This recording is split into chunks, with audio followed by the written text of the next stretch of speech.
Passing off the mic to the boy Mike D. 1 to the 2 to the 3 to the 4.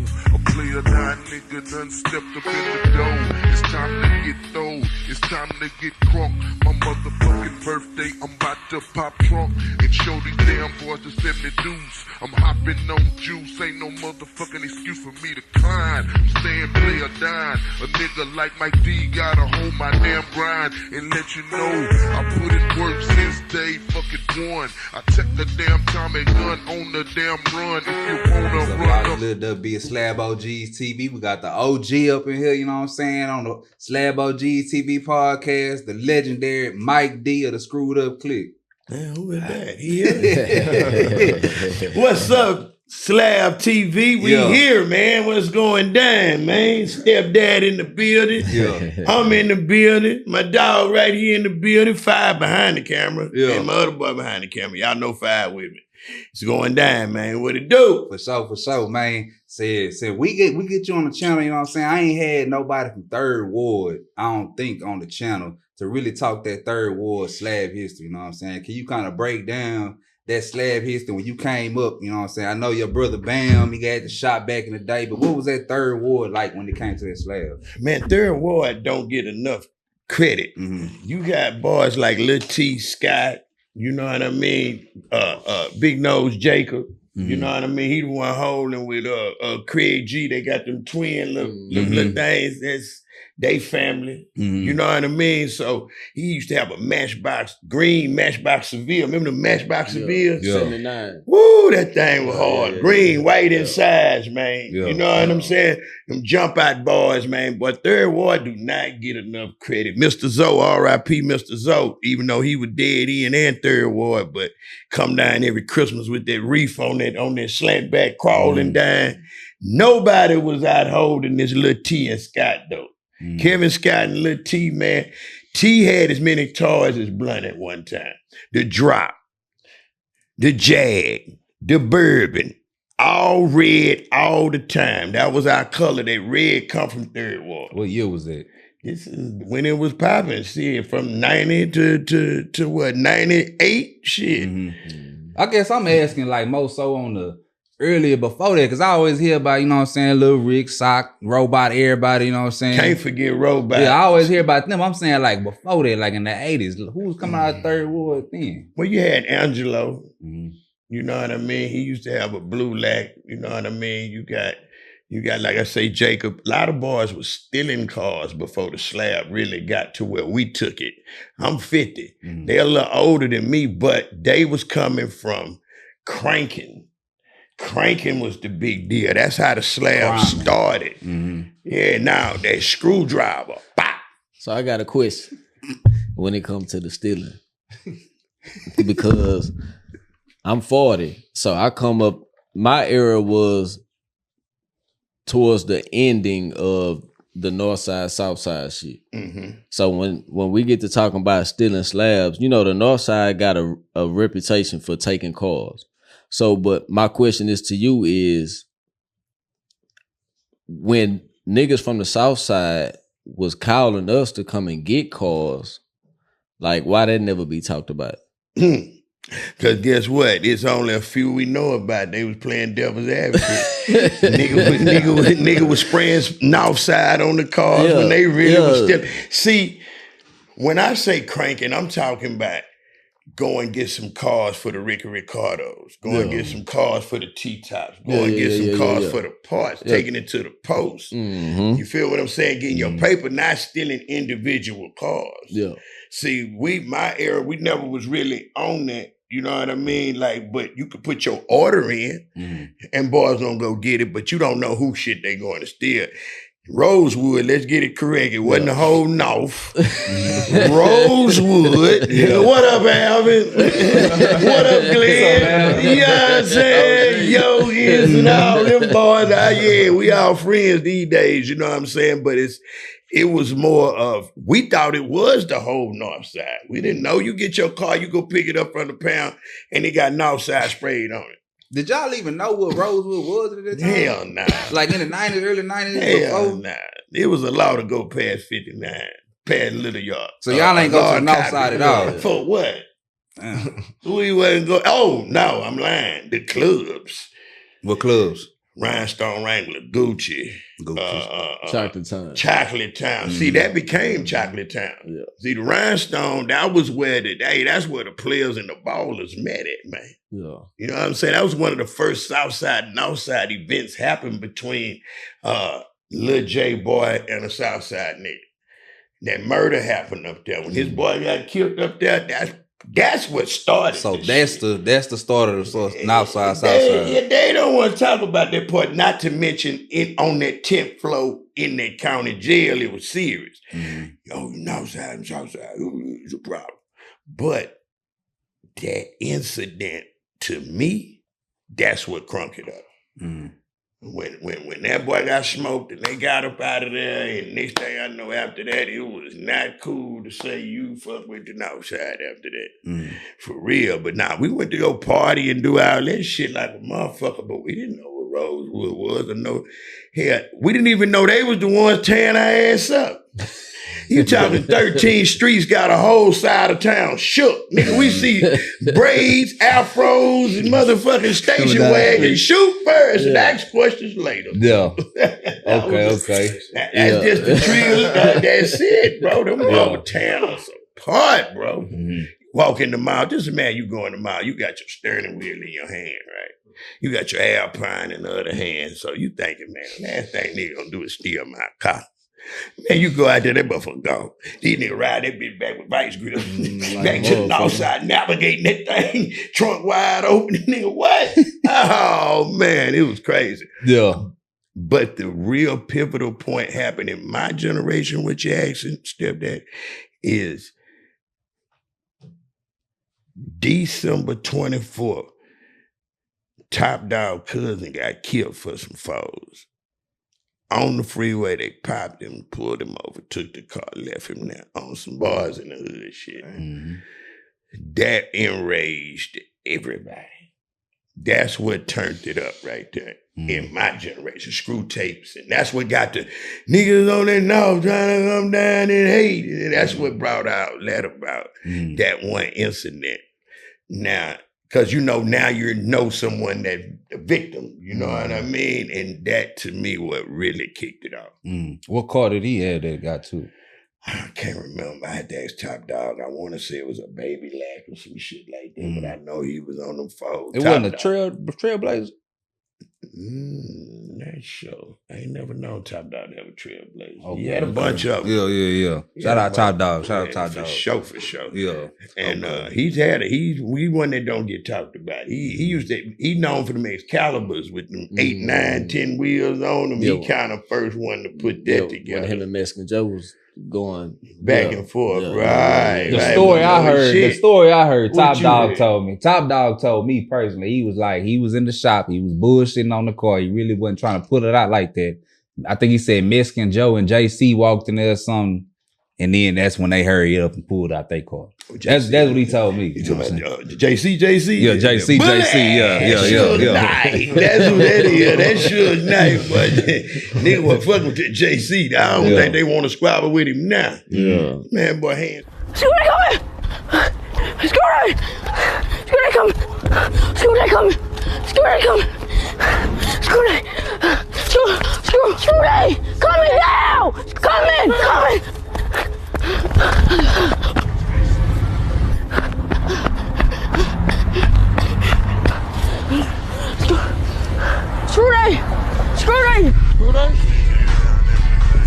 Bet.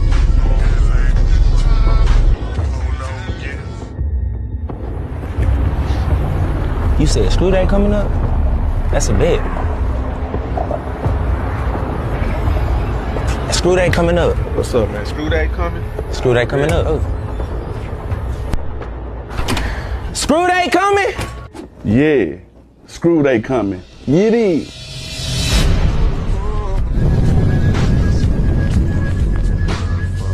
Two of mine, just like that. Just look at his hands when he talking. Hey, man, but you don't need to hit you with one of these motherfuckers. You got two of them bitches. Yeah. Man, so I got another question when it comes to this Southside player, you know what I'm saying? It seemed like back then, like y'all created a whole genre era how a Houston nigga is supposed to be, a Southside player, player-made nigga, you know what I'm saying? Where did that come from? That suave, Devier, you know what I'm saying? Lil T again. Lil T would be riding in his Bourbon, man, with a Versace robe and Gucci slippers on, with wine glasses, sipping syrup out of wine glass. And, hey, baby. Oh, yeah, that's some player shit. What's up, baby? What we doing today, baby? Yeah. And Pat started emulating that boy on tapes. As a joke, right? As a joke. Yeah. And what people don't know, how we talk today is Lil T. Everybody think they talk like Fat Pat. You really talk like Lil T. He was making fun of Lil T. And when you start talking about it on them tapes like that, and, yeah, baby, we players, baby. It's going down, baby. Well, we had unwritten rules as being the Southside players. It really wasn't for the city. It was just for our little group. Like, every hoe is good if she not your main hoe. You know what I mean? She good. If she not yours, this not baby, you can't cuff all of them, nigga. We want them too. That's how it's supposed to go, though. Yeah, we want to tap on that little yellow thing too. Hey, where was most of y'all hoes coming from, the north or the south? Willow Ridge, Missouri City. Willow Ridge. What they call the Yellowbone City? Home of the Yellowbone. Hey, you ain't told Nan Locker when we played them in basketball, nigga, shit, boy, nigga walked in they shit, boy. Hey. Different school lady, man. Yeah. Hey, speaking on that, I need you to clear up something, because I be hearing this story. I be hearing this type of shit from a lot of OGs where they talk about when they graduated, they drove past the high schools. Man, them old niggas been going. Some of them niggas ain't graduated. Them niggas stealing our hoes. Them niggas was 32 years old. Them niggas be in jail like a motherfucker these days, man. I'm talking about, you man the motherfucker, you like, okay, well, I'm finna walk her home, right? We gonna go to my thing. Her mama ain't there, so we gonna get the hunch for about 30, 45 minutes, man. You know, hunching was everything like back then, man. We ain't even putting it in. You just want on top of the clothes. Let's get it, baby. Man, you walk out there, man. Here come Dig Hines. Here come goddamn me. I'm just saying names, but here come Blunt. Them they that's where bopper come from. Oh, yeah, bopping. She bopping. Some bopping ass down somewhere, bitch. Nigga, them hoes gonna run out there, man, and pray one of them niggas choose a bit. Y'all little young ass running, them old niggas just are killing y'all ass. Hey, and them females knew the cars too, huh? They knew what they was looking at. Boy, you had a slab back then. You was a guy. They were called dead man wheels. You had to be somebody to ride them damn things back then. Couldn't be no nigga. Nigga don't take them hoes from you with no gun, nigga. Give me that car, nigga. What the fuck you doing, nigga? So them girls respected it. They was on, especially when you complete white inside beating. That's their dream to just be on that passenger cock they deuce. Big old pretty thighs sitting over there looking at you, peeping out, man, with that thing sitting up on that sundress, man. I'm telling you, they knew. Yeah, what that BAM shop was like, I always hear about back then, like them early 90s, like going to your brother's spot, man. You know what I'm saying, was the main hub where you would see the slabs on the south side at one point. We took over the Martin Luther King car wash. So Martin Luther King car wash was where everybody met, did their thing, where Smitty pulled up with Pepper. You know, anybody you ride down. What made us different, we right around the corner from McGregor Park. So when you hit that K coming all the way down, everybody know, wherever y'all don't know, the slab is from dead end all the way to Yates. So you got to come down when you get to Calhoun right there, OST or whatever that is right there, you turn left, then you got to pass by BAM. So before you go to McGregor Park, you got to get them things touched on one more time before you twirl with that park where it's going down. Yeah. Or you might already be there. And a lot of people used to just bring their car, let us wash it up, then park it out there. So you will see all these slabs lined up. So when they get ready, because everybody had a hoop, called a hoodoo back in the gap. You never ride your slab. And if you do ride your slab, you got 2-3 of them hoops behind you with them things in there. You know what I mean? That's still going on today. Yeah, you go and you go up the BAMs and then you get your car fresh. That way when you pull around, that's just like you just came out the paint shop or some shit. And BAM made sure hey, if your door jams wasn't right, nigga, send it back. Was your brother one of the first ones ride foreign Slab? The Jag, yes indeed. The Jag, yeah. The JAG, the one I rap about, man. I'm talking about I sold 1 million rocks just riding that motherfucker fucking thing, man. Yeah. I put that thing together. That was my car. That car. I paid for it with my slave and sweat. Yeah. You don't like it? Say something different, nigga. Yeah, but now, yeah, he was one of the first ones. I don't want to say first because you got Blunt with the 190. Jimmy Dean had something too, right? Well, Jimmy Dean had the Park Avenue. Okay. Jimmy Dean had the Park Avenue. I want to say Jimmy Dean had a BMW too. I'm not sure, but I know Stick had a BMW. But we didn't put swang. It wasn't normal to put swangers on there. We put the Suge Knight rims on there back then, and the Momos and the 3 Stars and all that. When you ride and see boys before Blades, it was Momos. So you had swangers and Momos. For us, it was kind of taboo, but when we put that Jag on them things, the way it looked, it sat that SJ6 with that kit, but you got to get that kit to go with it. Instead of I'm like, man, you need to put them swingers on that bitch, bro. Man, they put the thing over there and broke records. I could imagine what the streets was saying, being foreign, you know what I'm saying, on foes too. We had a prayer line because, you know, it looked like our perception of that prayer line was, it looked like the word. Lil Mud had a Jag too, right? On foes. Yeah, okay. Man. Muddy, rest in peace, man. Peace, Muddy. Mud, that's that 98 posse there. Now you talking. But as far as like farming on swingers, I'm gonna have to say it's Blunt. But bro was right there with it. Why y'all ain't never talk about Condre on the screw tapes like that? We did. Yeah, it's as much as like Blunt. He did. He just, the thing with Condre and Blunt, they always had like the little it's competition. Car competition. So you just heard our tapes were just more popular than theirs. But but you got to remember, it's 3 of them. You got Condre, Shoujo, and Kevin Kev. Yeah. Plus you got Crab, and you got Sean, then you got Thumbsucker. And it's about, they little hood is one of the most unified hoods on the South Side. So they stayed together. Lil Killer, Free my guy. You know what I'm saying? So Cha, rest in peace. You know what I'm saying? So you got, they hood was they hood. So they was like botany. They didn't really mess around outside they hood. Screw made it cool for niggas to hang with this one and Bams. Just as much credit as Screw get, we get at least the most credit also for bringing boys together. You got to come get your syrup from that guy up there. Yeah. You feel me? So, you know what I mean? Some little guy up there that just was unlimited. You know what I mean? But that brought drugs, cars, and women brought the whole South together. We used to hate each other. Okay. We hated each other. Out the South Side, what neighborhood had the most slabs? Out the South Side. Or block had the most slabs? Oh, bro, you got I'm talking about bad motherfuckers. Like you say Condre, Shoujo, Kevin Kev, Cha. I know they had some bad Now cars. you talking as hood or one person? I'm saying hood, block with his 3B, Bellmark Bad Boys, and if it's them, you know what I'm saying? South Acres? South Acres. You got to go with Quincy Toast and OD. had shit. OD, you got to go with them boys. They were the first ones to do, you know, Floyd he invented surround by sound.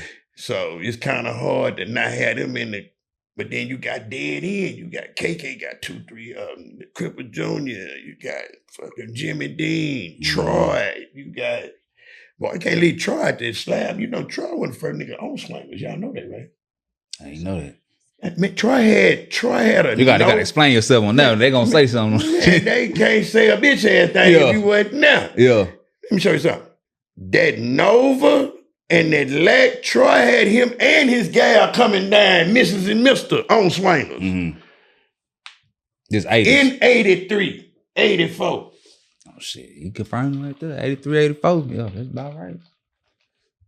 You feel me? So, you know, but also you got to remember why the argument is so great is because it's your POV. If you from Sunnyside, you're going to say Derrick Hines. You're going to say Berlin. You're going to say hard job. You gonna say, but if you from South Park, you got it. Cause it's what you see. Every day. These the people I seen. You know what I mean? So that question needs to go. But the way it was told to me was that I forgot his name, the Gator Rim Detroit. Troy put him on there, and the rest that's when it started happening. Okay, explain for me, because I'm young. Who is Verlin? The God of Sunnyside. Hey, man. The God of Sunnyside. You can't say Sunnyside if you don't say Verlin. And if you don't know Verlin, you ain't from Sunnyside. Man, Verlin was motherfucking Pablo Escobar around that motherfucker. Yeah. Real talk. Nigga, they be talking about Smitty and this, that, and the third. Man, these boys couldn't take a piss next to Verlin. He was pulling our cars back then? Hell yeah. He would give them away. Verlin was so low-key. He was like Slim and Baby. Slim from Cash Money. He gave Derek Hines his first slab. Job. It was a honor to buy Verlin car, because he just putting it together and go sit out there front of there. He is sitting right there. They doing two things, gambling and slanging keys. So he was way older than y'all. Yeah. Not way, but older. Okay. Like around Keith Babin and the other. I can't think of the other. Okay. That's his era right there. Yeah. And they better not leave Keith Babin out, because Keith Babin. See, then you got like, it wasn't all about being totally complete, but when you got that beat, Keith Babin ain't nobody touching that Astro van. The man had to wear real headphones on. Yeah, I heard that, yeah. When he ride down that motherfucker, he ain't bought this Astro van that look pretty. He bought it to put music in it. Todd Tanner from Louisiana was putting a milk truck together on these niggas. Yeah. I like something that you said that you touched, OG, when you said when you from a certain era, you gonna name a certain area that you gonna name certain people. The people you seen. And that's kind of like how it was on our side, on our end, because like I said, I ain't start venturing out to the South Side just really in the mix until like I was maybe 16, 17, and that was probably 2000, 2001, something like that. So my era, from what I seen, when I be hearing about when I get questioned like, well, who was the slab, the niggas that you looked up to, you know what I'm saying? I got a whole different set of names, because this is what I seen. You know what I'm saying? These are the people that I seen pull up to my grandma's house or pull up to my mama's house, or you know what I'm saying? I seen at the car wash at the gambling shack, you know what I'm saying? That type shit. That's facts though. Yeah. Because it's who you seen. A lot of us were walking at that time, catching the bus, the metro. So when we going down, when you walking up Homestead and you see Dave Glenn them or whoever you seeing going up and down, Byron Mac, he the first people I'm seeing on Swingers. So in your mind, ain't nobody done it for them, because this is who I seen. So that's why I say, but it you had to be a bad motherfucker to have them. I think who did it first, who did it second, who did it third ain't as important as who was able to do it. Yeah, there it is right there. Man, in the other interview, whatever me and you did, I was saying the North didn't really have no representation like how y'all was on those tapes, and we know about the Blunts, the Smithies, and you know what I'm saying, all them. The North we ain't really have too much of that, you know what I'm saying? So wasn't Mike doing the tapes back then? Or just they were doing tapes, but it wasn't just like you ain't really hear like Slim and J-Dog and Lil Ron talking about B-Mac. They wasn't talking about Squeaky. They wasn't talking about Hair Chinese and Shannon. You know, they wasn't talking about iconic slab niggas. Baby and Goo. Yeah, in our era. They really wasn't talking about them niggas like how y'all made sure y'all kept certain niggas' names alive. Whether they was dead, whether they were locked up, or whether they was just out the way or whatever, y'all still made sure that they got they do. Yeah, it was just on our end, just if you know, you know. Pretty much type shit. Yeah, well, I think in their defense, well, I'm gonna just speak from ours. We were the guys that were in the cars. So I know Slim was having swingers and stuff back then and shit. For sure but like the ones, see, people gotta know, screwed up click is, if you put 20 screwed up click niggas in the room, one of them might rap.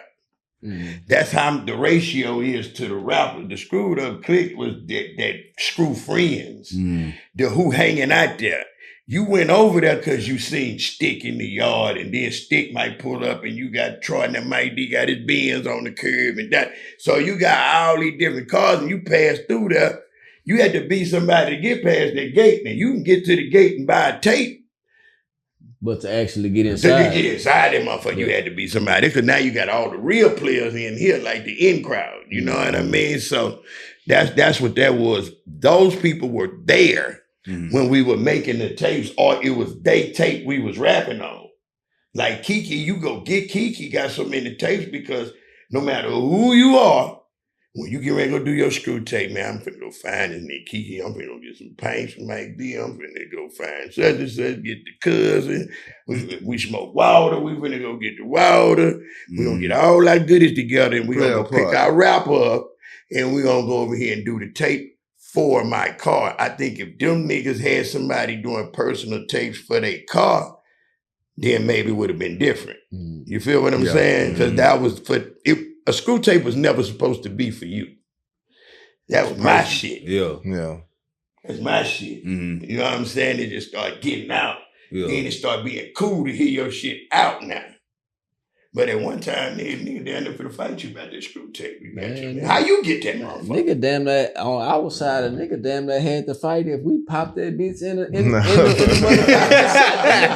But y'all didn't do it by yourself. They would pause something and say, by yourself, you go right there like a motherfucker. Man, look, let me tell you something, man. Nigga, back then we had the bargain center on Homestead, the bargain center. Man, let you be with a for real stomp down outside nigga and you pop in one of the motherfucking DJ screw tape. Nigga go crazy. I used to hear it all the time. You gonna get hurt, huh, man? But shit, that whole damn though. You know what I'm saying? But you saying fuck us on the motherfucker. Like a motherfucker, so, you know what I'm saying? like, Catch 22. Who was that? What my boy Smackwater say? Man, first time I said, I'm jamming the motherfucker like a motherfucker. He said, man, I'm full of water. I'm just, and say, bitch ass Northside, bitch niggas coming through. Fuck them niggas. Stole the 7 deuce. Hold on. Throw that shit out the window. Man, I don't want to hear no more goddamn screw tape. Fuck them niggas, man. I'm telling you, man. I could only imagine because I know I went out my mouth a few times. But every time I went out my mouth, it was because something happened in Jamaica, something happened in Kansas. Shit, the Turning Lane song came from a real situation in Kansas. We in the turning lane and that station wagon pulled up, nigga. That damn station wagon. Hey, man, boy, we turned that bitch into a knock-knock fest. You hear me? Leaving Jamaica, see, Cairo is one place. You had to be a bad motherfucker to get off that freeway, go down Main, and then play in that traffic, talking about taking something. Them niggas leave that Jamaica was a death trap because you got, I always say this, you know, when you get to that light at Kirby and 59, you gonna go this way if you from the south side, and you gonna go that way if you from the north. And boy, that was the ride. I would have 3 hoops. One already at the Shell gas station ready for us when we put through, when the line come through. One on the other side under the freeway right there, and then one actually following us. Cause right there, before you get to that motherfucking freeway, bro, oh God, nigga, that was the danger zone. And if they follow you going this way, so that I got that one gonna get behind them, and then the other one, cause you know, ain't no cell phones to know what's going on back then. You gotta goddamn me just be on your shit. Gotta be on your pivot. Yeah, so when we go under and share that's on that side, if they see something funny, and for some reason, them niggas love that station wagon, so that would give them up. So we boom, pull that way, boom. Now our decoys is, and then we used to like to have decoy slabs too. What you mean? Yeah, we put some rims on some shit and let your ass go follow that motherfucker and go follow you. So when you get on that freeway, it's a bunch of cars that tumbled on that motherfucker. Because back then, there wasn't no CCTV outlet that. That was the best place to get your head on that freeway. You know what I'm saying? That bitch going keep it going. Because you know, you can still do what you do and then go that way to the north or go 288 south back to the hood. My uncle told me some shit. I ain't gonna drop his name, but back in the gap, it was like 92, 93. Nigga had a 980 with blue. And that nigga wife went to TSU. I mean, he was one of them niggas that was, you know, he was a breaking nigga. But shit, the nigga during the week, he unbolt. He take them wheels off. Because the wife would drive his car to TSU. But so when he took the wheels off during the week, he could put some bullshit 10 on that motherfucker. Say she go to school one day with that 10 on that motherfucker. Say y'all third ward nigga fired that bitch up because it was whatever he was doing. Y'all recognized the car. And he said something about like he told from my understanding he was like Greystone. From my understanding he was like, man, the niggas from the Southside knew that when something come up on wheels or look like it's supposed to be on wheels but tinted up, they out here to take something. And they ain't by the grace of God, they ain't hit my auntie. You know what I'm saying? By the grace of God, y'all ain't hit them. Yeah. But y'all told that son of a bitch up though. Man, bro, cause you know what it is. You just bro, you had to be somebody to ride them things, man. You need, but just think you had to be even tougher to take something from a nigga that's ready for you to take it. Yeah. That what made it. I was like, well, these niggas is crazy. Yeah. Man, can you talk about the time y'all came through Rosewood? Like a motherfucker. It was the day after that Christmas Eve. And is that when Blunt Bourbon got stolen or? Nah, that was when Top Down people got fucked up. Okay. We was hiding, man. Nah, but we was in Blunt Lexus. We was in the Lex. Muckadoo was in the Bourbon. We was like 30 deep, bro. Mm-hmm. I'm talking about we met up. We'd say, hey, we finna go down there. It was never to go out there and cause no. We just wanted to see.